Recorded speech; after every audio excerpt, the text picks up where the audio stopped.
I was standing in front of the refrigerator when I heard the scream. "Don't even think about touching that food. My husband's family is coming for dinner." I froze. The block of cheddar cheese was still in my hand. I looked back and saw my daughter, Caroline, standing in the kitchen doorway. Her arms were crossed, her gaze was hard. Her mouth was pressed into a thin line I did not recognize. I had filled that refrigerator just hours before. I had spent almost $200 of my own money. I had carried the heavy bags from the car into the kitchen at 69 years old, with my knees that creak every time I climb the stairs, with my back that aches every morning when I get up. But I did not say any of that. I just looked at her, and I waited for her to explain, for her to tell me it was a joke, for her to laugh and hug me like she did when she was a little girl. But she did not. If my wife said so, that's how it is.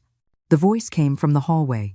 It was Julian, my son-in-law, the man my daughter chose to share her life with, tall, always well-dressed, always with that smile that never reaches his eyes.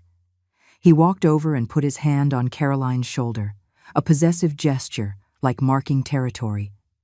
I was still holding the cheese. "Mom, you heard me. I need you to not touch anything in the refrigerator. Anything. My in-laws will be here in 2 hours and I cannot just serve them anything. This is important to me." His in-laws, her husband's family. More important than me. More important than the woman who gave birth to her, who fed her when she was a baby, who stayed up 1,000 nights when she had a fever, who sold her own jewelry to pay for her college. "I understand, honey."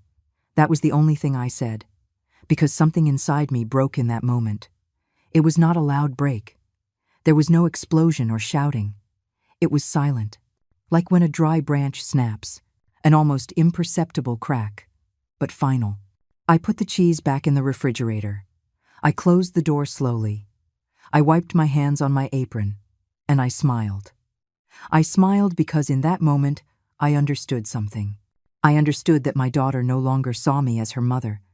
She saw me as an obstacle, as someone who was in the way, as someone to get rid of, and I smiled.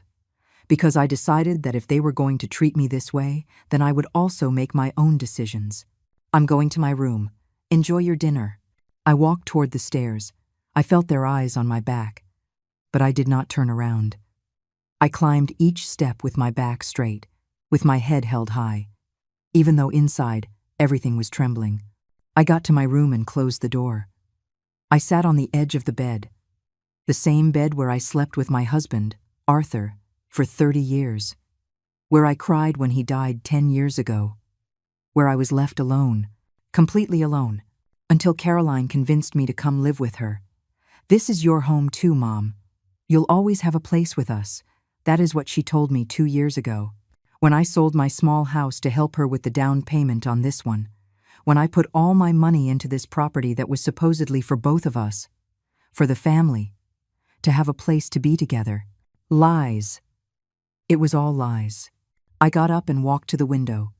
From there I could see the backyard, the roses that I planted myself, the small lemon tree I planted when I moved in, the pots of herbs I tend to every morning. I did all of that, with my hands, with my effort.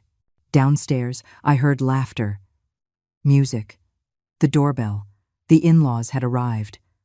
I heard Caroline greet them with that sweet voice she no longer used with me. I heard Julian offer them drinks. I heard the clatter of plates, the tinkling of glasses, and I was upstairs, in my room, like a child being punished, as if I had done something wrong. But my only crime was buying the food they were now enjoying. I sat in my chair by the window, the one I brought from my old house, the only piece of furniture Caroline allowed me to keep.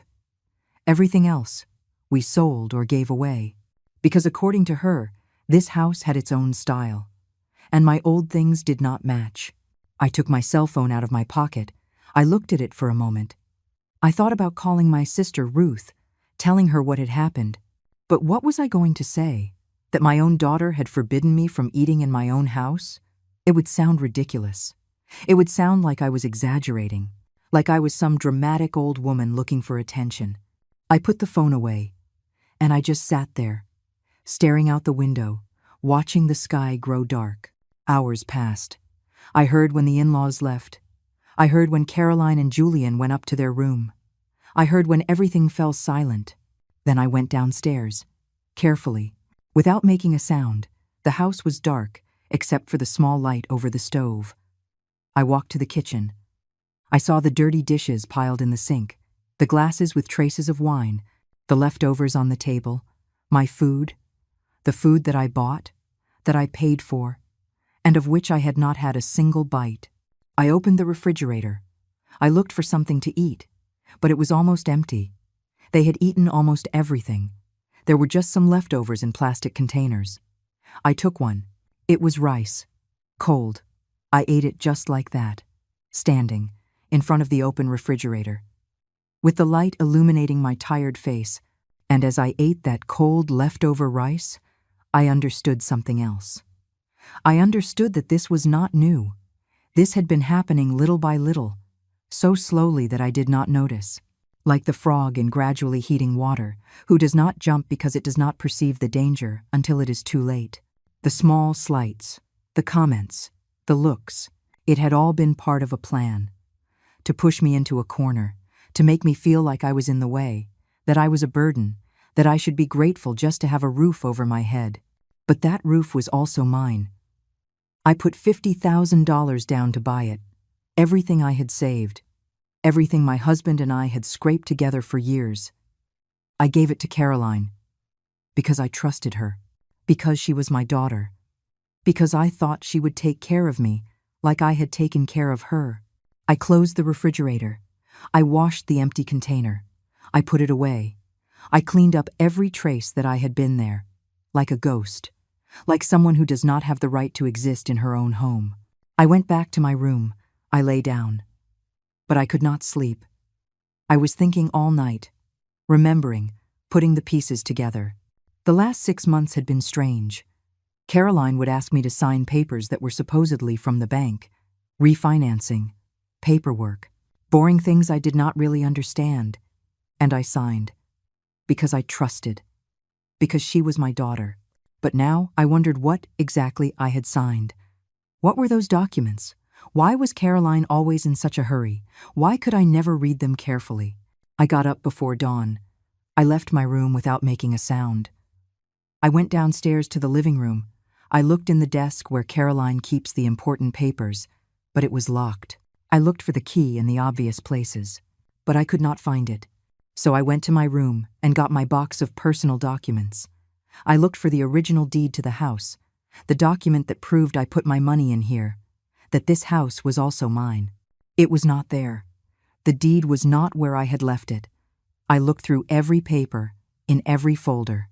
Nothing. It had disappeared. And in that moment, I knew with total certainty, I had been robbed. My own daughter had robbed me, not just of my dignity, not just of my peace, but of my money, my future, my security. I sat on the floor of my room, with all my papers scattered around me, and I did not cry. I did not scream. I did not make a scene, because I understood that crying would not give me anything back. That screaming would only make me look like a crazy old woman, that no one would believe me if I started making accusations without proof. So I decided something else. I decided I was going to be smart. I was going to investigate. I was going to get back what was mine, but silently, without anyone realizing, without warning them that I had already discovered their betrayal. I put all my papers back. I washed my face. I combed my hair. I got dressed just like any other day. And when Caroline came downstairs for breakfast, I was already in the kitchen making coffee. "Good morning, Mom." "Good morning, honey. Did you sleep well?" "Yes, very well, thanks."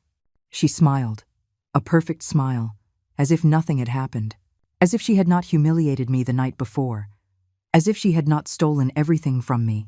And I smiled back, because now I knew how to play her same game.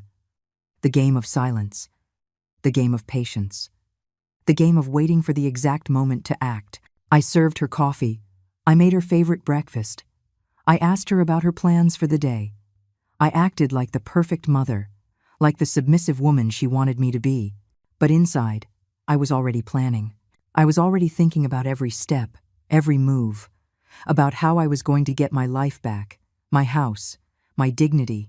Because if I have learned anything in 69 years, it is that revenge is a dish best served cold, very cold. And I had all the time in the world to prepare it. There are moments in life when you wonder at what exact moment everything started to change. At what precise instant the person you loved turned into someone you do not recognize. I asked myself that question many times in the following days, and I always came to the same conclusion. It had all started long before I wanted to admit. Caroline was born when I was 26 years old. It was a difficult pregnancy. I was on bed rest for the last 4 months. My husband, Arthur, worked double shifts at the factory to make up for my lost wages. We were young, we had dreams, we had plans, and when she was born, everything seemed to make sense. She was a beautiful baby, with big, dark eyes, with a smile that lit up any room. I cared for her as if she were made of glass. I fed her, I bathed her, I sang her lullabies my mother had taught me. Arthur adored her. He would come home tired from work, but always found the energy to play with her, to make her laugh. I remember when she took her first steps. I was in the kitchen making dinner. She held onto the edge of the sofa and pushed herself forward. She took 3 wobbly steps before falling onto her bottom. But she had done it. And I cried with happiness. I called Arthur at work to tell him. He left early that day just to see her walk again. We were happy. We did not have much money. We lived in a small 2-bedroom apartment. The furniture was old. The carpet was worn. But it was our home, and that was enough. When Caroline turned 5 years old, she started kindergarten. I got a part-time job at a bakery to help with the expenses. Arthur was still at the factory. We worked hard. We saved what we could. We dreamed of buying a house one day, of giving Caroline everything we never had. She was a good student. She brought home good grades. She was in the school plays. She had friends. She was a normal, happy kid, or so I thought. Because now when I look back, I see things I did not see then. Little details I ignored because I did not want to see problems where I believed there were none. Like when she was 8 years old and I asked her to share her toys with our neighbor's daughter. She refused. She put all her toys in her room and locked the door. I thought it was just a phase, that all children go through selfish stages. I talked to her. I explained the importance of sharing. She nodded, but she never shared her things. Or like when she was 12 years old and found $100 I had hidden in a drawer for emergencies, she asked if she could buy a dress she had seen at the store. I told her no. That money was for something important. She got angry. She did not speak to me for 3 days. And when she finally spoke to me again, it was as if nothing had happened. But the money was gone. I never found it, and she never mentioned it. I should have seen it then. I should have paid more attention. But I was so busy working. So tired at the end of the day. So focused on surviving that I missed the signs. Arthur died when Caroline was 19 years old. A massive heart attack while he was at work. He collapsed in the middle of his shift. By the time he got to the hospital, it was too late. I got the call at 3 in the afternoon. My life split in 2 that day. A before and an after. A world with Arthur and a world without him. Caroline did not cry at the funeral. That surprised me. She was serious, quiet, but her eyes were dry. No tears. I asked her if she was okay. She said yes. She was just processing it all, that she would cry later. But I never saw her cry for her father. The following years were difficult. Arthur's life insurance was modest, enough to pay for the funeral and leave a little in savings. I kept working at the bakery, but now I also cleaned houses on the weekends. I needed money for Caroline's college. She wanted to get a business degree. It was an expensive major. But I was willing to do whatever it took. I sold Arthur's tools. I sold his car. I sold some jewelry I had tucked away. All of it to pay her tuition, to buy her books, to give her money for transportation and food. I ate less. I wore the same clothes for years. I did not buy anything unnecessary for myself. Everything was for her. Everything. During college, Caroline only came home when she needed money. She would call.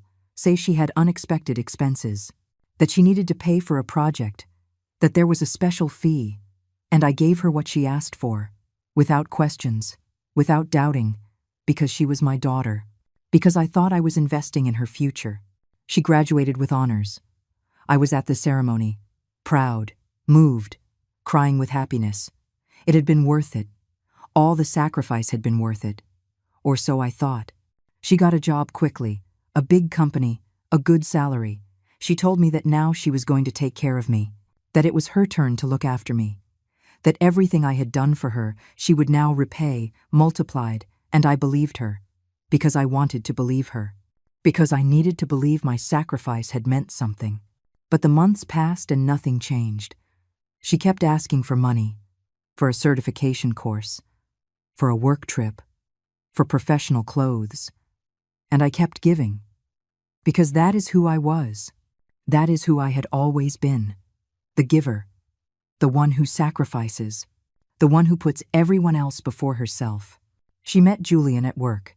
She introduced him to me 6 months after they started dating. He was polite, well-dressed. He came from a family with money. He worked at the same company as her. He seemed like a good man, and I was happy for her. I thought she had finally found someone who would make her happy. They got married the next year, a big wedding, in an elegant ballroom with over 200 guests. I paid my share, $15,000 that I took from my savings. Caroline said it was the least I could do, that the groom's family was paying for much more, that she could not look bad, and I paid, even though that $15,000 represented years of work, years of sacrifice. At the wedding, she barely saw me. She was busy with her in-laws, with the important guests. With me, she barely exchanged 2 words. She introduced me as her mother and moved on, as if I were just a requirement, an obligation, something to check off a list. The first months of marriage, they lived in a small apartment. I would visit them on Sundays. I brought food. I cleaned up a bit. I helped however I could, but I always felt like I was in the way, that I was an intrusion, that they would have preferred I did not come. Then they started talking about buying a house. Julian wanted something bigger, something in a better neighborhood, but they did not have enough money for the down payment. They needed $50,000. And they looked at me. "Mom, you have savings, right? Could you lend us the money for the house? We'll pay you back, little by little, with interest if you want. And besides, you could live with us. You wouldn't have to be alone anymore. It would be perfect. A family again." That is what Caroline told me. And I wanted to believe her. I wanted to believe she was including me in her life, that she was giving me a place in her home, that she finally valued me. I sold my house, the small house Arthur and I bought after years of saving, the house where we raised Caroline, where we were happy. I sold it, and I gave her all the money, the full $50,000. She promised to put my name on the deed. She promised the house would be for both of us, that I would have my own room, my own space, that I would always be welcome, and I signed everything they put in front of me, because I trusted, because she was my daughter. But now I understand that was my doom, the exact moment where I lost everything, where I stopped being the owner of my own life, where I became an unwanted guest in what should have been my own home. The first few months in the new house were tolerable. Caroline still kept up appearances. She greeted me in the mornings. She included me in some conversations. She let me cook and participate in household decisions. But there was something strange, something I could not quite identify, an invisible tension that hung in the air every time I entered a room. Julian worked late. He would come home tired and lock himself in his study. Caroline spent hours on her phone. I kept myself busy cleaning, cooking, tending the garden, trying to be useful, trying to justify my presence in this house that was also mine, though it felt less so every day. One day I found some papers on the dining room table. They were bank documents. I saw them by chance while I was cleaning. It was not my intention to read anything private, but my name appeared on one of the pages, and that caught my attention. It was a document about the house's mortgage. I read it quickly, trying to understand. There were numbers, legal terms I did not quite grasp. But one thing was clear. My name was not on the deed as an owner. It only appeared as a reference, as someone who had contributed money, but not as an owner. I felt something cold run through my body. I picked up the paper with trembling hands. I read it again, slower, trying to find my name in the list of owners. But it was not there. Only Caroline Herrera and Julian Reyes. No one else. I heard footsteps on the stairs. I quickly put the paper back where it was and continued cleaning. Caroline entered the living room. She looked at me with that expression she had started to use with me, that mix of annoyance and superiority. "What are you doing, Mom?" "Just cleaning, honey. Just cleaning." She took the papers from the table and left without another word. I stayed there, standing, with the cleaning rag in my hand, with my heart racing, with 1,000 questions in my head. I could not sleep that night. I kept turning over what I had seen. Maybe I had misunderstood. Maybe my name was on other documents. On the original deed, Caroline had promised she would include me, that the house would be for both of us. She would not lie to me. She could not lie to me. But the seed of doubt was planted, and like a weed, it began to grow, to spread, to poison every thought. The following days, I started paying more attention, noticing things I had overlooked before, like the times Caroline asked me to sign papers without letting me read them properly. She would say they were just bank formalities, renewals, boring things not worth reviewing, and I signed, trustingly, because she was my daughter. But now those signatures haunted me.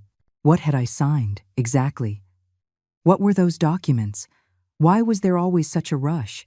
Why could I not take my time to read? One afternoon, while Caroline was at work, I searched the desk in the living room. I needed to find the deed to the house. I needed to see my name on it. I needed to confirm that everything was fine, that I was just being paranoid. But the desk was locked. I looked for the key in the obvious places, in the kitchen drawer, on the bookshelf, on the entryway shelf. Nothing. The key was nowhere. I tried to pick the lock with a paperclip, with a bobby pin, but it did not work. The desk remained closed, guarding its secrets, protecting them from me. Then I remembered that I had my own copy of documents. When I sold my house, I kept everything in a special box. Important papers, my marriage certificate with Arthur, his death certificate, payment receipts, and, supposedly, the deed to this house, the proof that I had put my money here. I went up to my room. I pulled the box out from under my bed. I opened it with shaking hands. I searched through all the papers. I checked every document, every folder, every envelope. The deed was not there. It simply was not where I had left it. In its place was a receipt, a confirmation that I had transferred $50,000 to Caroline's account, but nothing else. No document proving my ownership of the house. I sat on the floor, with all the papers scattered around me, trying to remember. When was the last time I saw that deed? Where had I put it? Who else had access to my room? And then I understood. Caroline had a key to my room. I had given it to her myself, so she could come in to clean when I was not there, so she could use the bathroom if hers was occupied. I never thought she would use it to steal from me. But now it was obvious. She had come in. She had gone through my things. She had taken the only document that protected me, and she had destroyed it, or hidden it, or whatever she did with it. I put all the papers back in the box. I closed it. I hid it in a different place, in the back of my closet, behind old boxes, where no one would think to look. That night, Caroline came home late from work. She was carrying a bag from an expensive store, new clothes, shoes, things that cost hundreds of dollars. I watched her unpack everything in her room, tearing off tags, trying things on in front of the mirror, happy, carefree. And I thought about my $50,000, about how that money represented years of my life, years of work, of sacrifice, of getting up early and going to bed late, of eating little to save more, of buying nothing for myself, of living with the bare minimum, all to have security, to have something of my own, to not be a burden to anyone.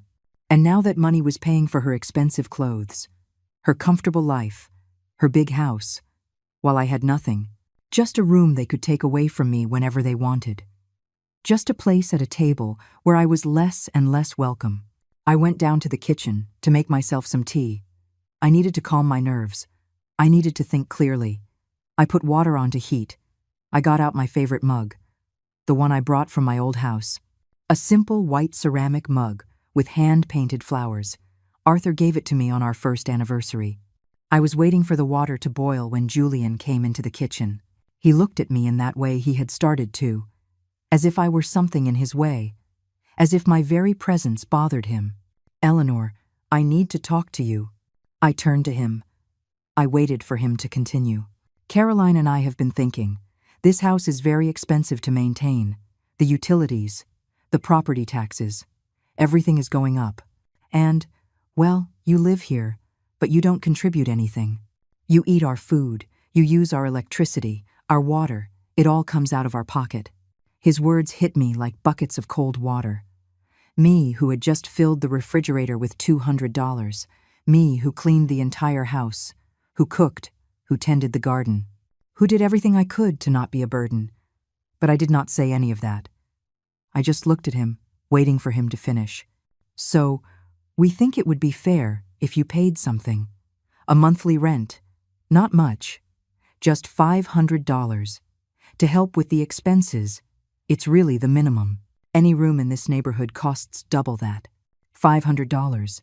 To live in the house I helped buy, in the house where I put all my money, in the house that was supposedly also mine.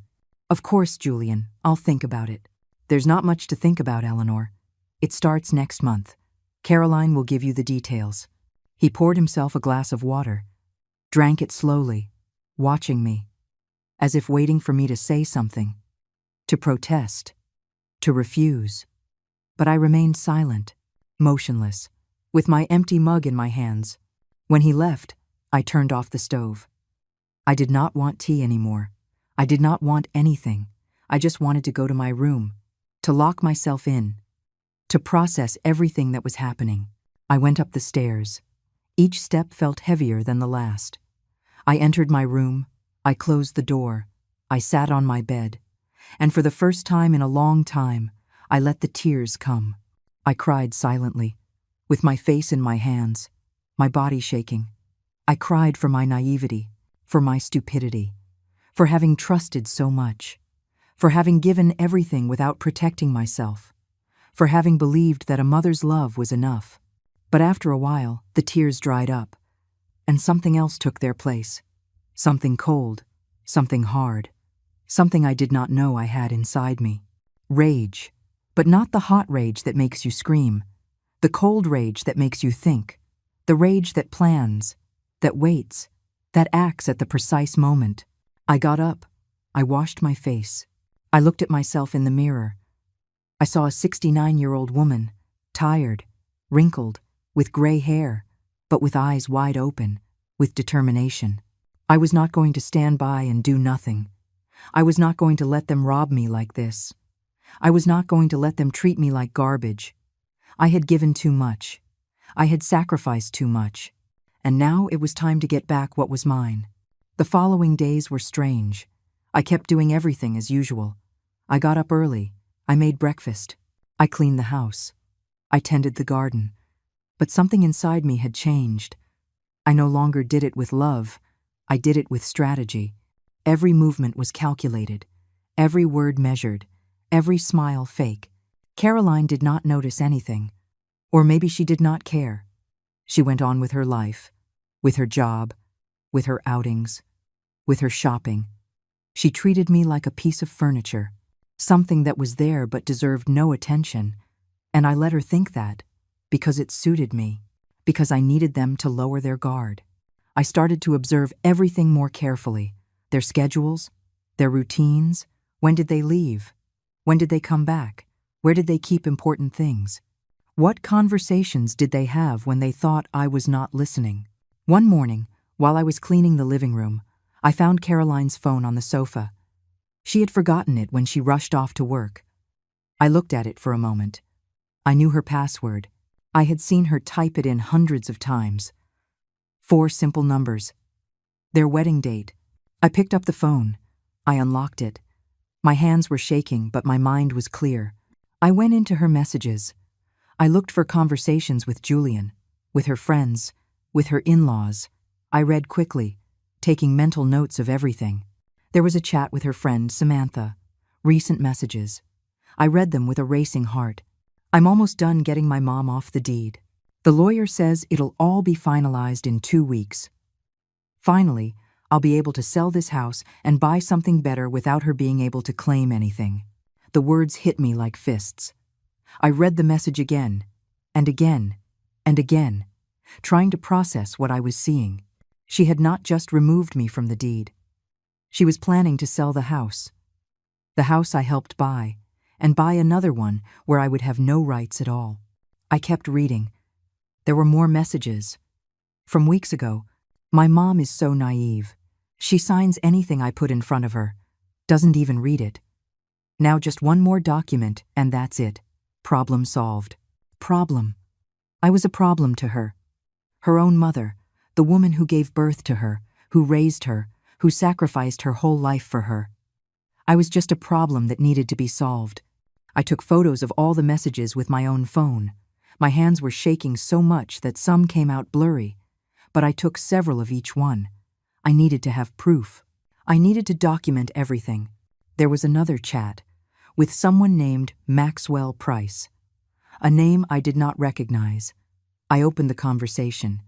Mrs. Reyes, as I mentioned last week, we've processed the documents you brought in. Your mother signed the waiver of rights to the property. Everything is in order. We just need her to sign one last paper, and the process will be complete.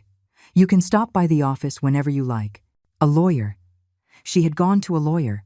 She had fabricated documents. She had made me sign my own condemnation. And I did not even know it. I wrote down the lawyer's name, his phone number, the address of his office that appeared in the chat. Everything. Every detail. Every word. I kept checking. There were photos, scanned documents, copies of papers I had signed without reading, contracts, waivers, assignments of rights, all there. On her phone, like trophies of her betrayal. I took photos of everything, one by one, making sure they were clear, that every word was legible. This was gold. This was what I needed to prove what they had done to me. I heard a car in the driveway.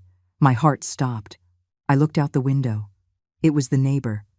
I kept checking the phone. I had little time. I did not know when Caroline would be back. I found a folder called Mom Documents. I opened it.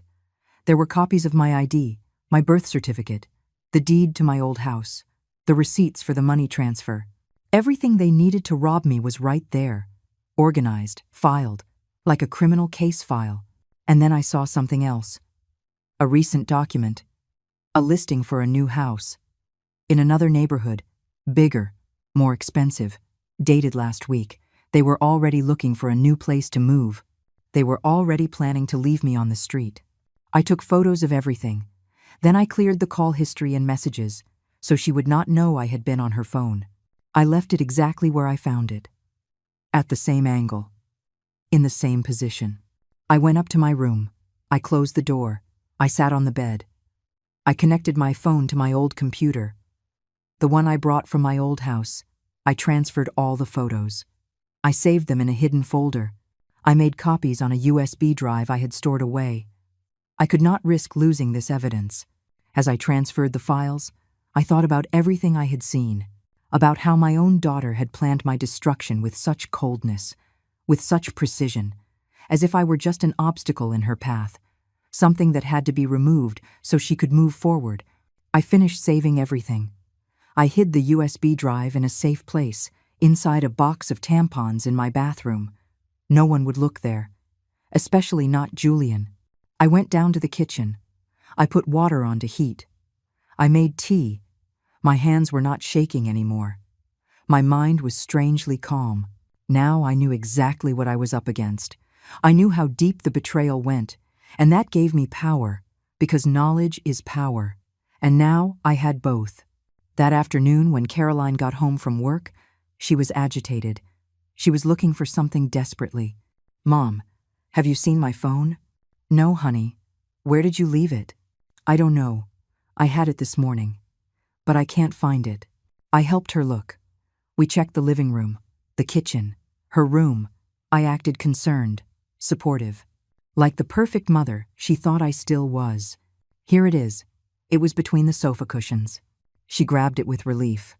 She quickly checked her messages, her calls. Everything seemed to be in order. She suspected nothing. Why would she?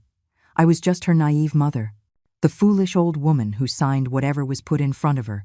Thanks, Mom. You're welcome, honey. She went to her room. I stayed in the living room, staring out the window, watching the sky grow dark. But I did not feel lost anymore. I did not feel like a victim. Now I knew exactly what to do. I spent the next few days researching. I looked up the lawyer, Maxwell Price, on the internet. I found his website. His office was half an hour away. I read about the services he offered. Real estate, inheritances, contracts. Exactly what Caroline needed to rob me. I also looked up information about my rights, about what I could do if someone had made me sign documents under false pretenses. I read legal articles, forums, testimonies from other people who had been through similar situations. I took notes. I saved links. I prepared. One afternoon, while Caroline and Julian were at work, I went to the bank, the same bank where we had gotten the mortgage for the house. I asked to speak with a representative. A young woman, about 30 years old, helped me. She had a professional smile. "Good morning, ma'am. How can I help you? I need information about a property. I am a co-owner, but I don't have a copy of the documents. I want to know how I can get them." She asked for my ID. I gave it to her. She typed something into her computer. She frowned. "Mrs. Herrera, according to our records, you are not listed as an owner of any property." "That's impossible. I put $50,000 down for the down payment on a house. I have the transfer receipt." I showed her the receipt I had saved. She looked at it. She typed more into her computer. "I see the transfer here, but it was made in Caroline Herrera's name, not as part of a co-ownership agreement. It was a gift, a donation. Therefore, you have no rights to the property." Her words confirmed my worst suspicions. They had tricked me from the beginning. There was never any intention of putting me on the deed. It was all a plan to take my money. "Is there anything I can do?" "You would have to consult with a lawyer, ma'am. We only handle the financial side. But if you sign documents waiving your rights, it will be difficult to get anything back." I thanked her. I left the bank. I walked to a bench in a nearby park. I sat down. I took a deep breath. The cold air filled my lungs. It cleared my mind. Now I knew 3 things for certain. First, I had been legally robbed.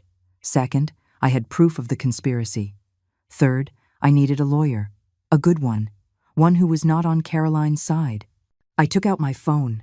I searched for lawyers specializing in family fraud. I found several. I read reviews. I compared prices. I wrote down numbers. I would call the next day, because I was not alone in this anymore. Now I had information. I had proof. I had a plan. I walked back home, slowly, thinking about every step, every move. Caroline and Julian were not home yet. The house was empty, silent, like a stage waiting for the play to begin. And I was ready to act, ready to get back what was mine, ready to teach them that they had underestimated the wrong person. The next day, I waited for Caroline and Julian to leave for work. I got dressed with care. I chose my best clothes, a simple but presentable dress. I combed my hair. I put on a little makeup. I wanted to look respectable, trustworthy, like someone who should be believed. I grabbed my purse. I packed all the evidence I had collected, the printed photos, the receipts, the USB drive with all the information from Caroline's phone. Everything organized in a folder. I left the house and walked to the bus stop. The trip downtown took 40 minutes. I stared out the window the whole way, watching the streets pass by, the buildings, the people busy with their lives.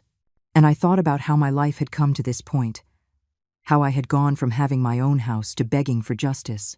The lawyer's office I had found was in an old building. I climbed the stairs to the 3rd floor. My knees protested with every step, but I kept going. Because this was important. because this was my future. I knocked on the door. A secretary greeted me. I explained that I needed an urgent legal consultation. She had me wait in a small room. There were old magazines on a table, cheap paintings on the walls. But the place looked clean, organized, professional. After 20 minutes, they called me. I entered an office where a man of about 50 years old was waiting for me. Graying hair, glasses, a simple suit. He motioned for me to sit down. "Mrs. Herrera, I'm Gregory Hayes. Tell me what brings you here." And I told him everything. From the beginning. How I sold my house. How I gave the $50,000. How they promised to put me on the deed. How they made me sign papers without reading them. How I discovered the betrayal. As I spoke, I took out all the documents, the photos, the proof. He listened in silence, taking notes, reviewing every paper I showed him. His expression was serious, focused. He did not interrupt me once. He let me pour out everything I had been holding in. When I finished, there was a long silence. He continued to review the documents, especially the photos of Caroline's messages. He read them several times. Then he looked at me. "Mrs. Herrera, this is fraud, breach of trust, possibly forgery of documents. Your daughter and son-in-law could face serious criminal charges. I just want my money back, or my rights to the house. Whatever is fair. I understand, but I need to be honest with you. This is going to be difficult. You signed documents waiving your rights. Even if you did it without fully understanding what you were signing, the fact is, your signature is there. That complicates things. But I have proof they deceived me. The messages, the conversations, it's all there. Yes, and that is good. Very good. This shows intent to defraud, premeditation. That helps us. We can file a lawsuit for fraud and nullification of documents. But I need you to understand that this can take time. Months. Maybe a year or more." My hopes sank a little. A year. Could I survive another year in that house? Enduring the contempt, the humiliation, paying rent for something that should be mine. How much will all this cost? My fee is $400 an hour. For a case like this, we're talking about approximately $20,000 in total, maybe more, depending on how complicated it gets. $20,000. I did not have it. I barely had $5,000 saved, the last of what I had left from a lifetime of work. He must have seen my expression because he added, "I can do something for you, Mrs. Herrera. I can work with a $5,000 retainer, and the rest will settle when we win the case, when you get your money back. But I need to be clear, if we lose, you would still have to pay my full fee." It was a risk. But what choice did I have? Stay silent and lose everything? Or fight and maybe get something back? I accept. What do you need me to do? First, I need you to sign a contract with me. Then, we are going to request copies of all documents related to the property from the Public Records Office. We'll ask for certified copies of everything your daughter submitted, and we will prepare a formal complaint. How long does that take? About 1 month to gather everything. Then we file the suit. Your daughter and son-in-law will be served. They will have to respond. That is when things will get interesting. They'll know it was me. They'll know I sued them. Yes, there's no way around that. But Mrs. Herrera, you have the right to defend yourself, to fight for what is yours. Don't let fear stop you now." He was right. I had already come this far. I had already discovered the truth. I had the proof. I could not turn back now. I signed the contract. I gave him a check for $5,000. Almost everything I had in the bank. He gave me a copy of everything. He explained the next steps. He told me he would keep me informed of every development. I left his office feeling strange, scared, but also relieved. I had finally done something. I had finally taken action. I was no longer just a victim waiting for things to get better. Now I was a fighter. I made the trip back home in silence, thinking about what was to come, about how they would react when they received the lawsuit, what they would say, what they would do. I got home before them. I changed my clothes. I put all my documents in their secret hiding place. I started making dinner as if nothing had happened. as if it had been a normal day. When they arrived, I greeted them as always. Caroline barely looked at me. Julian did not even answer my greeting. We ate dinner in silence, each of us in our own world, and I watched. I saved every detail, every gesture of contempt, every moment of humiliation, because all of it gave me more strength to keep going. The following days were a waiting game. Mr. Hayes called me every week to update me. He had requested the documents from the Public Records Office. He was reviewing everything, preparing the legal strategy. He asked me to be patient. Meanwhile, I continued to document everything at home. Every time Caroline treated me badly, every comment, every slight, I started recording conversations on my phone, carefully, without them noticing. I did not know if it would be legally admissible, but I wanted to have everything on record. One day, a certified envelope arrived in the mail. It was from the Public Records Office, documents the lawyer had requested. I grabbed it before anyone else saw it. I hid it in my room. That night, I opened it with trembling hands. Inside were copies of everything: the deed to the house with only Caroline's and Julian's names, the documents I had signed, waiving rights I did not even know I had. It was all there, in black and white, the proof of my naivety, of my stupidity, of how they had used me. But there was also something else: inconsistencies, dates that did not match up, signatures that looked different. The lawyer had marked several points with sticky notes. This is useful. We can use this. Possible forgery. I felt a spark of hope. Maybe there was a chance. Maybe I could win this. 3 more weeks passed. Mr. Hayes summoned me to his office. When I arrived, he had everything prepared on his desk: a pile of organized papers, legal documents, the lawsuit ready. Mrs. Herrera, we're ready. I'm filing the lawsuit tomorrow. In 2 or 3 days, your daughter and son-in-law will be served. I want you to be prepared for their reaction. It's not going to be pleasant. I know. I'm ready. I also need to warn you. It's possible they will try to intimidate you, to pressure you to drop the suit, to threaten to kick you out of the house.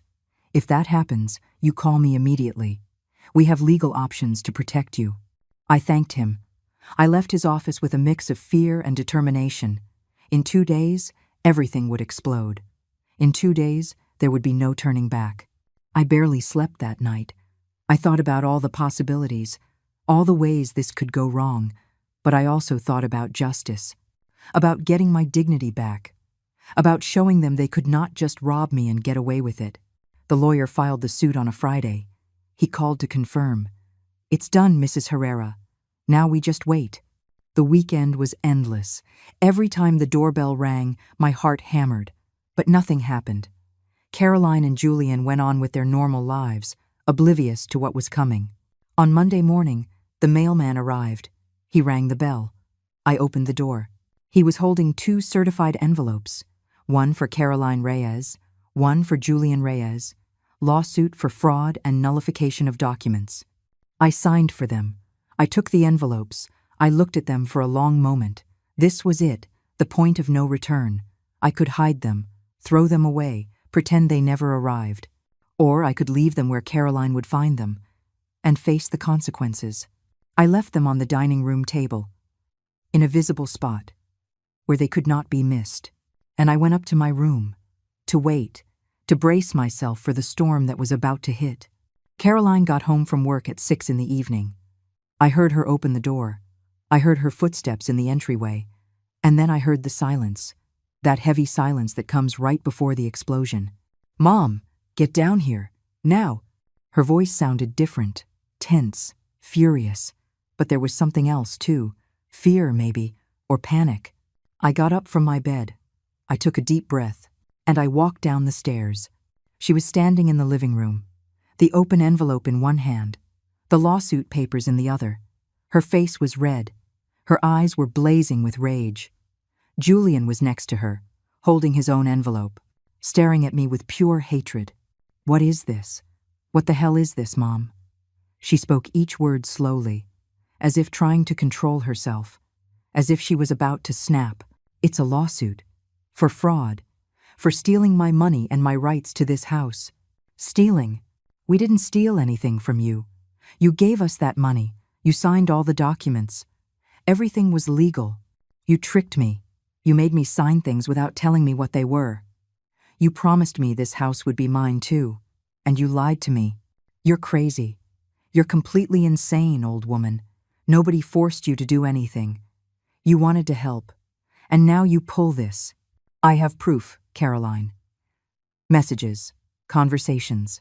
Everything where you plan to sell this house and leave me on the street. Where you tell your friends I'm a problem. That you're getting me off the deed. Her face changed. The color drained from it for a moment. She looked at me with something that might have been fear, but she quickly disguised it with more rage. You went through my phone? You went through my private things? That's an invasion of privacy, Mom. That's a crime. And stealing from your mother isn't? Deceiving her? Making her sign false documents? Taking everything she has? That's fine, according to you? Julian stepped forward. His face was hard, threatening. He stood very close to me, trying to intimidate me with his height. Listen to me, Eleanor. You are going to drop this lawsuit right now, or you are out of this house today, tonight, with nothing. We'll see where you live then. We'll see who takes you in. I'm not going anywhere. This house is also mine. I put my money into it, and I'm going to fight until I get it back. Your money. That money was a gift. A helping hand. Nobody forced you to give it. And now you come back demanding it like we're thieves. You are so ungrateful. After everything we've done for you. What you've done for me? You have me paying rent in my own house. You forbid me from eating the food I buy. You treat me like garbage. That's what you've done for me. Caroline laughed. A bitter, humorless laugh. You know what, Mom? Do whatever you want. Sue us. Fight all you want. But I'm warning you, you won't win. We have better lawyers than you. We have money. We have time. And in the end, when you lose, you'll be left with nothing. No house. No money. No dignity. I don't have any dignity left. You two took it from me. But I'm going to get everything else back. Even if it's the last thing I do. Go to your room. I don't want to look at you. You make me sick. Her words hurt, but I did not show it. I kept my face serious, my back straight, and I climbed the stairs without looking back. That night, I heard them call the lawyer Maxwell Price. I heard fragments of the conversation through the walls. They were scared, worried. The lawyer was telling them something they did not like. I heard Caroline scream. I heard Julian curse. I stayed awake late, listening, mentally documenting everything. This was only the beginning. I knew they would try something else, something worse, and I had to be ready. The following days were tense. Caroline and Julian barely spoke to me. When they did, it was to insult me, to remind me I was ungrateful, a traitor, a bad mother. But while they were attacking me, I noticed something interesting. Caroline kept posting on her social media, photos at expensive restaurants, at spas, in clothing stores, smiling, posing, acting as if her life was perfect, buying peace for my soul. Sometimes you have to distance yourself from negativity to be able to shine. That was one of her posts. With a photo of her drinking wine in a fancy place, 120 likes. Comments from her friends telling her how strong she was, how inspiring, how brave. And I thought about the irony, about how the negativity she mentioned was me, her mother, the woman who sacrificed everything for her. Now, I was negativity to be distanced from, but I kept watching. I kept taking screenshots of every post, every comment, every display of her luxury life, paid for with my money. One evening, while they were out, Mr. Hayes called. Mrs. Herrera, I have news. Your daughter's lawyer filed a response to our suit. They deny everything. They say you gave the money voluntarily as a gift, that you signed all the documents knowingly, that you now have donor's remorse and want back what you already gave away. That's to be expected. What's next? Now comes the discovery phase. Both sides present all the evidence we have. Documents, testimonies, proof. Then the judge decides if there's enough of a case to go to trial. How long does that take? 3 or 4 months, minimum. But Mrs. Herrera, I have to tell you something important. Your daughter's lawyer contacted me. They want to negotiate an out-of-court settlement. What kind of settlement? They're offering to give you $20,000. In exchange, you drop the lawsuit and sign a document waiving any future rights to the property. 20,000. Out of the 50 I put in. Not even half. Exactly. It's a low offer. Insulting even. But it's something. And it would avoid years of litigation, of stress, of legal fees. No, I don't accept. I want everything I'm owed. Or my rights to the house. I'm not settling for less. I understand. I just wanted you to know the offer was on the table. But if you want to keep going, we'll keep going. We'll fight this to the end. That's what I want. To the end. I hung up, feeling strong, determined. They thought they could buy my silence with crumbs. That they could offer me a fraction of what they stole, and I would gratefully accept. But they were wrong. That night at dinner, Caroline mentioned the agreement. Casually. As if it were a normal conversation. Mom, our lawyer spoke to yours. We offered you $20,000 to end all this. You should take it. It's for the best. I'm not taking it. I want what I'm owed. You're not owed anything, Mom. We already told you. That money was a gift. But we're being generous. We're offering you something you're not even entitled to. Then why are you offering it? If you're so sure I have no right to anything. She fell silent. Julian stepped in. Because we want to end this circus. Because it's embarrassing. Because you're making a fool of yourself. Take the money and go. Find a place to live. And leave us alone. I'm not leaving. And I'm not accepting less than I deserve. Caroline threw her fork down on her plate. The noise echoed in the silence. You're impossible. You're stubborn and selfish. You've been this way your whole life. Always thinking only of yourself. You never cared about anyone else. Her words took my breath away. How could she say that? How could she twist everything that way? Me who sacrificed my whole life. Who gave everything. Who never asked for anything in return. And now I was selfish for wanting back what they stole from me. I did not answer. I got up from the table. I put my plate away. And I went up to my room.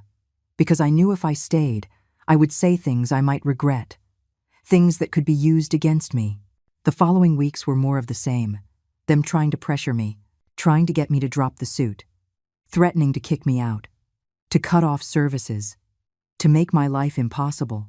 And all the while, Caroline was on social media, posting about her perfect life, about how she had learned to set boundaries, to protect her peace, to walk away from toxic people. I've learned that I don't owe anyone anything. Not even family. My mental health comes first. And if that means cutting ties, then they get cut. No guilt, no regrets. That post got 200 likes. Her friends commented how proud they were of her, how strong she was, how mature, and I wondered if they knew the truth. If they knew the toxic person she was talking about was her mother, the woman who gave her life. But I kept going. I kept gathering evidence. I kept working with my lawyer. I kept preparing for what was to come, because I knew this was not over, that the worst was yet to come. And I was right. 3 months after filing the suit, the date for the first hearing arrived. Mr. Hayes had prepared me for this moment. He explained what to expect, how to behave, what to say and what not to say. But nothing could truly prepare me for how it felt to see my own daughter sitting on the other side of the courtroom. I arrived early. I wore my best clothes, a simple suit I had bought years ago for Arthur's funeral. I combed my hair carefully. I wanted to look respectable, dignified, like someone telling the truth. Caroline arrived with Julian and their lawyer, Maxwell Price. She wore an expensive dress, designer shoes, perfect makeup. She looked successful, professional, like the victim of a problematic mother. Exactly the image she wanted to project. She did not look at me when she entered. Not once. She acted as if I were invisible, as if I did not exist, and that hurt more than any insult. The judge entered. We all rose. He was an older man in his 60s. With a serious face and thick glasses, he sat down and began to review the case files. All right. We are here for a lawsuit regarding fraud and nullification of documents. Mrs. Eleanor Herrera versus her daughter Caroline Reyes and her son-in-law Julian Reyes. Mr. Eleanor Hayes, present your case. My lawyer stood up. He spoke with a clear, firm voice.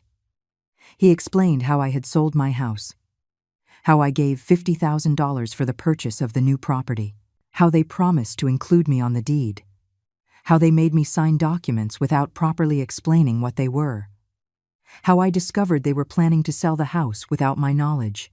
He presented the evidence, the messages I took from Caroline's phone, the documents with inconsistencies, the transfer receipts, everything organized, everything clear, everything damning. The judge reviewed each document carefully. He took notes. He asked questions. Mr. Hayes answered with precision, with confidence. I was starting to feel hopeful. Then it was Mr. Price's turn.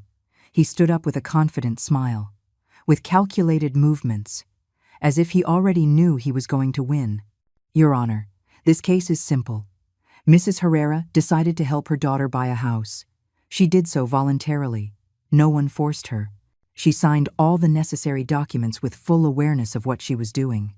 Now, she has buyer's remorse, or rather, donor's remorse, and wants back what she already gave away. That is not fraud, it's regret. He presented documents signed by me, papers where I supposedly waived my rights to the property. My signature was there, clear, undeniable. I felt dizzy seeing it, because I did not remember signing that. Furthermore, Your Honor, Mrs. Herrera has lived in the property rent-free for 2 years. She has enjoyed all the benefits of living in a $500,000 house without contributing to the expenses. And now she has the audacity to sue her own benefactors. Benefactors. That word burned me, as if they had done me a favor, as if I were a beggar, grateful for the crumbs they fed me. The judge raised his hand to silence him. Mr. Price, I am looking at text messages where your client clearly indicates she is getting her mother off the deed through deception, that she plans to sell the property without her knowledge. How do you explain that?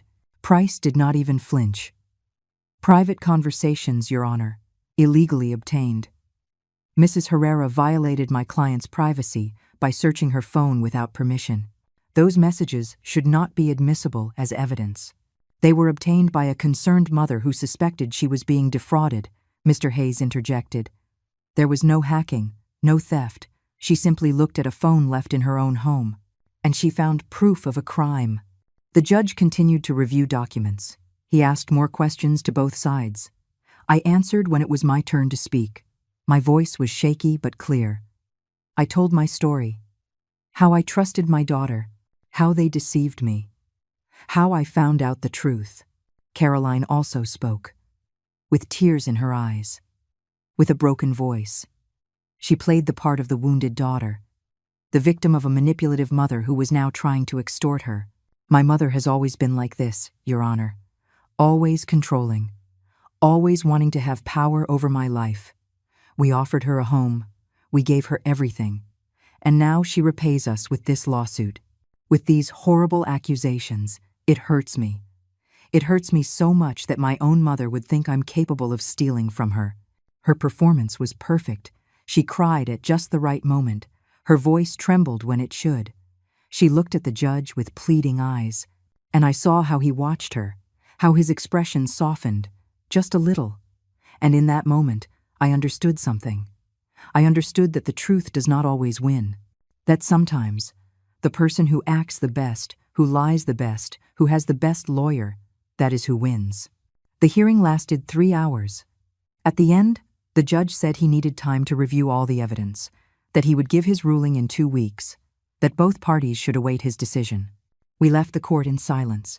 Caroline and Julian left in their new car, a luxury vehicle that cost more than $50,000, purchased after I gave them my money. I left on the bus. As always, Mr. Hayes walked me to the stop. How do you think it went? It went well, Mrs. Herrera. It went well. We have good evidence. The judge saw the inconsistencies. He saw the messages. I think we have a chance, but he was not sure. I could hear it in his voice, in how he avoided looking me directly in the eye. There was doubt, and that doubt terrified me. The next 2 weeks were the longest of my life. At home, the atmosphere was unbearable. Caroline did not speak to me at all. Julian looked at me with pure hatred. I ate in my room. I kept myself locked away most of the time, a ghost in my own house. But I kept documenting. I kept gathering evidence, just in case I needed to appeal, in case I had to keep fighting. Then the day came. Mr. Hayes called me early in the morning. "Mrs. Herrera, the judge has issued his ruling." My heart stopped. I waited. The seconds felt like hours. "We won the first part. The judge has determined there is sufficient evidence of fraud. He has ordered a more in-depth investigation. And the best part, he has ordered a freeze on any attempt to sell the property until the case is fully resolved." I could not believe it. I had won something. Not everything, but something. The judge had believed me. He had seen the truth. What does that mean, exactly? It means your daughter cannot sell the house. She cannot make any moves with the property without court approval. And it means we are going to a full trial. That's where we'll fight for the nullification of the documents and the return of your money. It was a small victory, but it was a victory. For the first time in months, I felt something like hope. When Caroline received the notification that afternoon, her reaction was explosive. I heard screaming from my room, things breaking, curses, Julian trying to calm her down. She was out of control. I went downstairs. I needed to see her face. I needed to see the moment she realized she was not going to get away with this so easily. She was in the living room, papers scattered everywhere, her face red, her fists clenched. "This is your fault. This is all your fault. Now we can't sell. We can't do anything with this house because of you. It's my house too. I put my money into it, and I'm not going to let you sell it without getting back what's mine. I hate you. I hate you so much. I wish you had never come to live here. I wish you had stayed in your old house and left us in peace. I was in my house. You convinced me to sell it. You asked me for the money. You promised me this would be my home, too. And you lied to me. So don't you dare tell me this is my fault. Get out. Get out now. I don't want you here. I'm not leaving. The judge ordered that you can't touch this property. That includes kicking me out. So I'm staying. And I'm going to stay until this is resolved." I went up the stairs before she could answer. I went into my room. I locked the door, and for the first time in months, I allowed myself to smile. I had landed the first real blow. I had shown that I was not going to give up, that I was not going to let them walk all over me. And even though there was still a long way to go, even though the fight was just beginning, I had won this battle. And that was enough for now. Enough to keep going, enough to keep fighting, enough to believe that maybe, just maybe, justice existed. I sat on my bed. I took out my phone, and I sent a message to Mr. Hayes. "Thank you for believing me, for fighting for me, for not giving up." His reply came quickly. "Don't you give up, Mrs. Herrera. We're just getting started, and we are going to win." And I believed him, because I had no other choice, because I had come too far to turn back, because my dignity, my future, my life, it all depended on this, and I was not going to fail. Not now. Not after everything that had happened. Not after finding the strength I never knew I had. This was my fight, and I was going to win it, whatever it took. The following months were a quiet war. Caroline and Julian could not kick me out because of the judge's order. They could not sell the house. They were trapped with me as much as I was trapped with them, and it drove them crazy. They started with small, petty tactics, like not buying the things I used, my favorite coffee, my brand of bread. They said if I wanted those things, I had to pay for them myself, and I did, without complaining, without giving them the satisfaction of seeing me upset. They cut off the internet to my room. They said it was to save money, but theirs kept working perfectly. I went to the public library to use the computers when I needed to. I adapted. They changed the locks on some areas of the house, the basement, the garage, the study, as if marking territory, as if telling me, "You don't belong here." And I let them, because those small battles did not matter. The big war was not over yet. But while they played those childish games, I kept gathering evidence, documenting everything, every act of hostility, every attempt to make my life impossible. Everything was recorded. Everything was useful.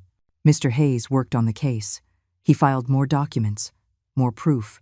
He got testimonies from neighbors confirming that I lived there, that I took care of the house, that I had put money into the property. 6 months after the first hearing, the date for the full trial arrived. This time, it would be final. The judge would decide if the documents I signed were valid or if I had been a victim of fraud. He would decide if I got my money back or if I lost everything. I could not sleep the night before.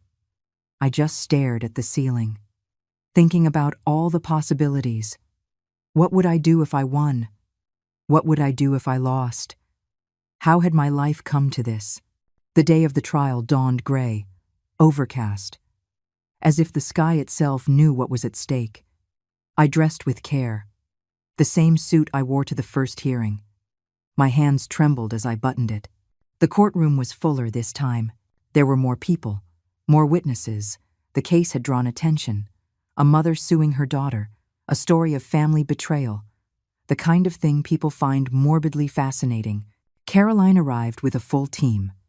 Her lawyer, Mr. Price, 2 legal assistants, Julian and his parents, all dressed impeccably, all projecting success, power, money, trying to intimidate with their presence.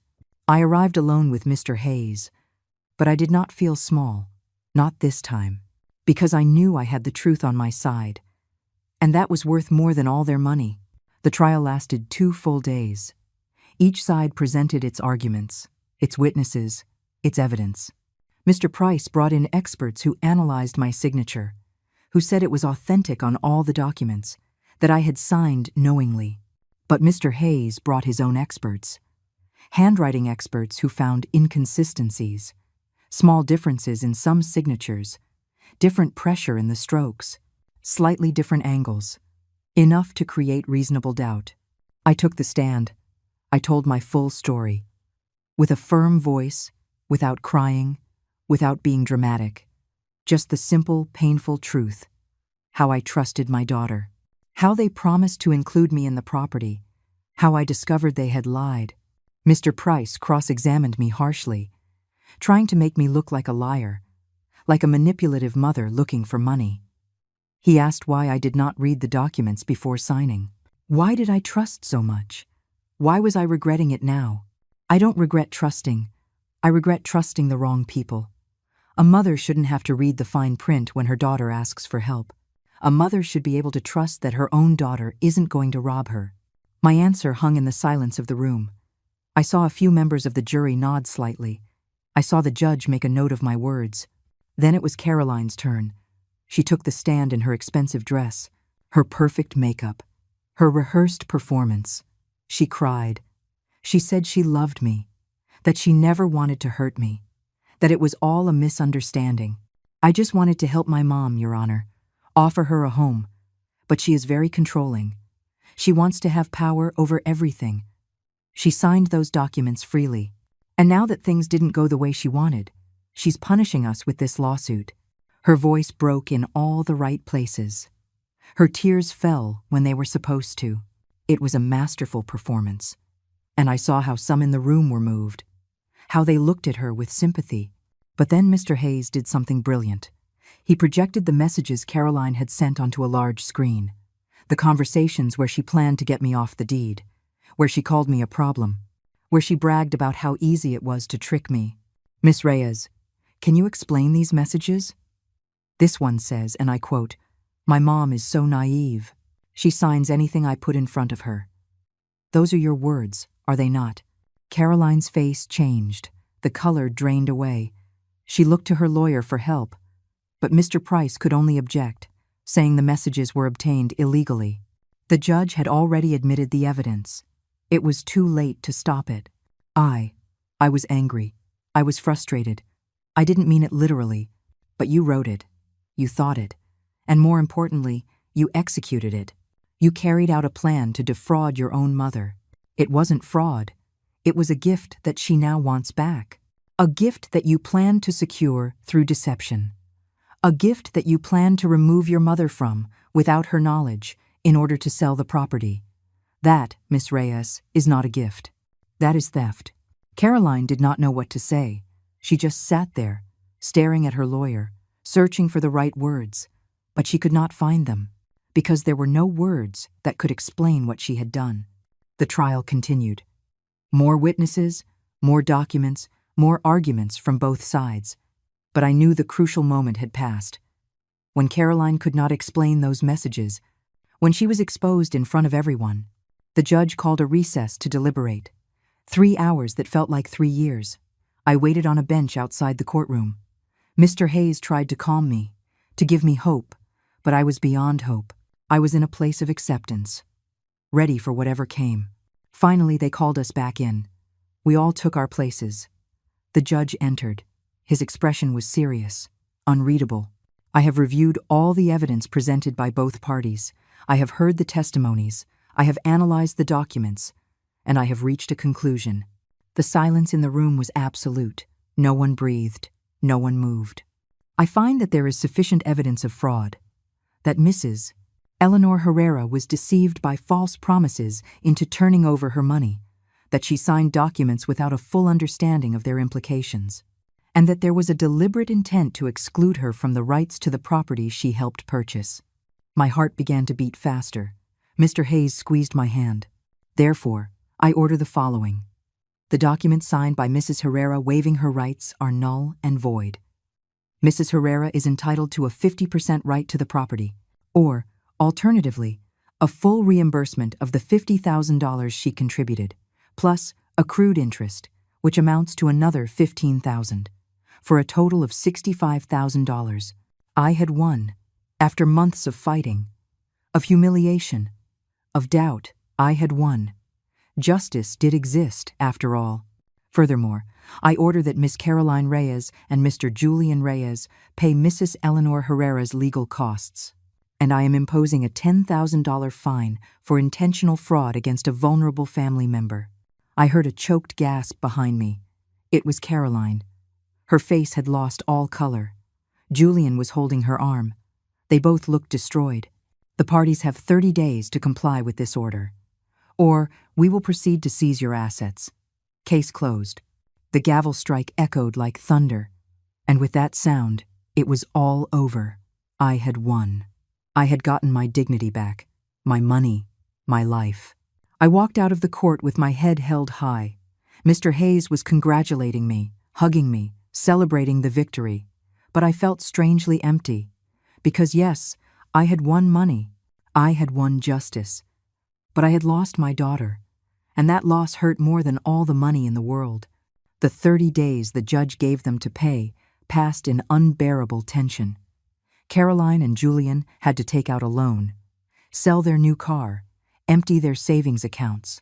Altogether the $75,000, $65,000 for me, and $10,000 for the state fine. I kept living in the house during that time. But it was different now. Now I had the power. Now they had to treat me carefully, because the judge had made it clear that any act of hostility could result in more sanctions. We did not talk. We passed each other in the hallways like ghosts, each in our own world, waiting for this nightmare to end. Though for each of us, the nightmare meant something different. The day I received the check was strange. There was no ceremony, no words. Mr. Price came personally. He handed me the check, $75,000, more than I had lost. I took it with hands that no longer trembled, that no longer doubted. "Thank you, Mr. Price." He just nodded. He looked tired, defeated, as if this battle had cost him more than just time and effort. When he left, I looked at the check for a long time. This piece of paper represented my victory, my justice, but it also represented the definitive end of my relationship with my daughter. Because after this, there was no going back.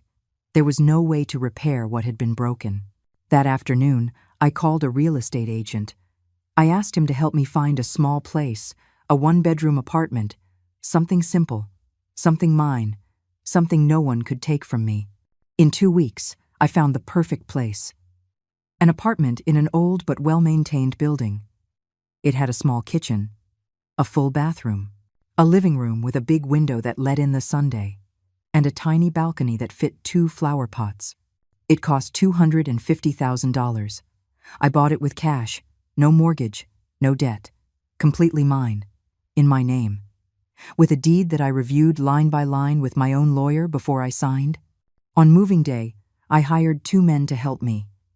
I did not have much: my clothes, my books, my photos, the box of important documents, the plants from the balcony that I had cared for years, the ceramic mug Arthur gave me. That was it. Caroline did not come out of her room when I left. There was no goodbye, no last hug, no words of reconciliation. Just silence. A heavy silence that said more than 1,000 words. Julian was in the living room when I brought down my last box. He looked at me with something that might have been regret. Or maybe it was just relief that I was finally leaving. Eleanor, I'm sorry. For everything. They were the only words he had spoken to me in months. I did not answer. Because what could I say? That I forgave him? That everything was okay? When nothing was okay. When it would never be okay again. I just nodded, and I walked out that door for the last time. My new apartment was small, quiet, empty, but it was mine. I spent the first night sitting on the floor. No furniture yet. With a hot cup of tea in my hands, looking out the window at the city lights, and I cried. I cried for everything I had lost. For the daughter I thought I had. For the family that never really existed. For the years wasted believing in empty promises. I cried until there were no tears left. Until the pain became something more manageable. Something I could live with. The following months were about rebuilding. I bought simple furniture. A bed, a small table, 2 chairs, a comfortable armchair for reading. Nothing expensive, nothing flashy. Just what was necessary to live with dignity. I used some of the money left over to take a baking course. Something I always wanted to do but never had time for. I learned to make cakes, cookies, artisanal bread, and I discovered I had a talent for it. I started selling my products to neighbors, to little shops in the neighborhood. It was not much money, but it was mine, earned with my own effort, without depending on anyone, without owing anyone any favors. One afternoon, while I was watering my plants on the balcony, my phone rang. It was an unknown number. I hesitated before answering, but something told me to. "Mom?" Caroline's voice hit me like a punch to the stomach. I had not spoken to her in 8 months. Not since the day I left her house. "Hello, Caroline." Silence on the other end. Heavy breathing, as if she were searching for the right words. I just wanted you to know that Julian and I are getting a divorce. He blames me for everything that happened, for losing the money, for the embarrassment, for everything. And I'm all alone, Mom. Everyone turned their back on me. Her voice broke. She started to cry. And part of me, that part that will always be her mother, wanted to comfort her, wanted to tell her it would be okay, that I forgave her, that we could start over. But another part of me, the part that had been betrayed, robbed, and humiliated, that part held firm. "I'm sorry for what you're going through, Caroline. I truly am. But I can't be your support right now, not after everything. But you're my mom. You're all I have. And you were my daughter. You were all I had. And you robbed me. You betrayed me. You made me feel like I was worthless. So, no, I can't be what you need right now. Maybe someday, but not now. Mom, please. Take care of yourself, Caroline. I wish you the best. I really do. But I need time. A lot of time." I hung up before she could answer. Before my resolve could weaken, I turned off the phone, and I just stood there, shaking, crying, but also feeling strong. Because I had set a boundary. Because I had chosen my own peace over guilt. More months passed. Fall turned to winter. Winter to spring. Life went on. I made new friends in the building. Women my age. Widows. Divorcees. women with their own stories of pain and survival. We had tea together on Thursdays. We shared recipes. We laughed. We lived. One April afternoon, I was on my balcony watering the plants when I saw something that made me smile. One of the succulents I had brought from Caroline's house had bloomed. A small, pink, delicate flower. It had survived the transplant, the change, and now it was blooming more beautifully than before. And I realized that I was like that plant.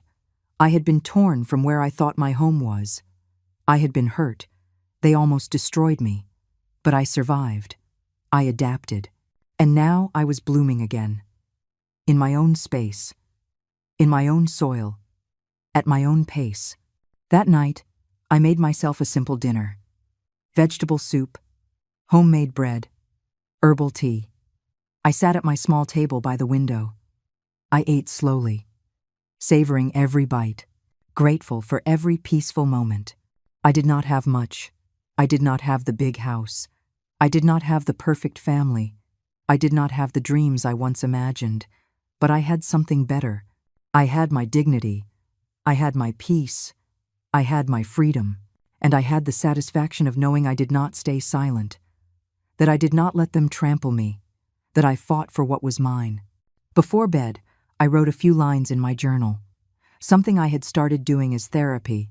And I wrote the most important truth I had learned through this whole process. I did not win because I shouted louder. I won because I proved the truth. I did not stoop to their level. I did not fill myself with hatred. I just presented the facts. And that hurt them more than any insult. That is my victory. Not having become what they were to me. Not having lost my essence in the process of getting my life back. I closed the journal. I turned off the light. And I lay down in my bed. In my apartment. In my home. And for the first time in years, I slept soundly. No nightmares, no fears, just peace. Because I had closed that door. Not for revenge, not for hatred, but for love. Self-love. The kind of love I had forgotten I deserved. The kind of love that no daughter, no son-in-law, no false promise could ever take from me. And that was enough. It was more than enough. It was everything.